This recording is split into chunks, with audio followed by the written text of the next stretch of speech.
राहुल, तुझा अभ्यास कसा चालू आहे? चांगली चालू आहे भैया. थोडा आराम करते आधी, नंतर काम करते. राहुल, एक काम कर बरं, तुझ्या वहिनीला अर्जंट डबा भरा सांग, मला लवकर कामाला जायचंय. ठीक आहे भैया. वहिनी,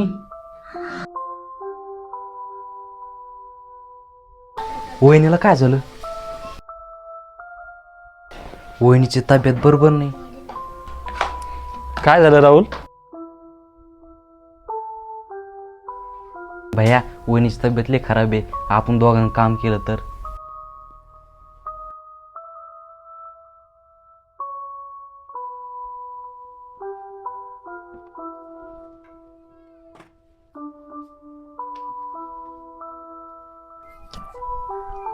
कल्पना,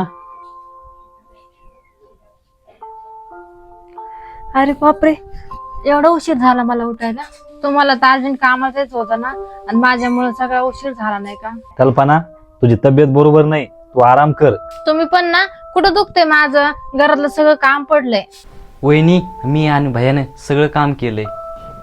मी ह्या घरात तुझ्या संग लग्न करून नुसतं कामासाठी नाही आणलं. दुःख आणि तकलीफ मला पण कळलं पाहिजे. तुम्ही पण ह्या घराला सांभाळतात ना. आणि हा नुसता पैसा कमीनं आणि घर सांभाळणं याला पैसा कमीणार नाही म्हणित. माणसाला काय नुसतं पैसे कामाचंच माहीत असतं. खरी जर पत्नी संसार करणारी असली ना, तिला दुःख असो सुख असो, ती एक दिवस आपला संसार स्वर्गवानी केल्याशिवाय राहत नाही. हा, मला हे कळतंय. एका घराला स्वर्गवानी बनायला समजूतदार पत्नी आणि पतीची गरज लागते, तेव्हा हे घर स्वर्गवानी बनतं. आणि हा, मला दोघं पण मिळाले.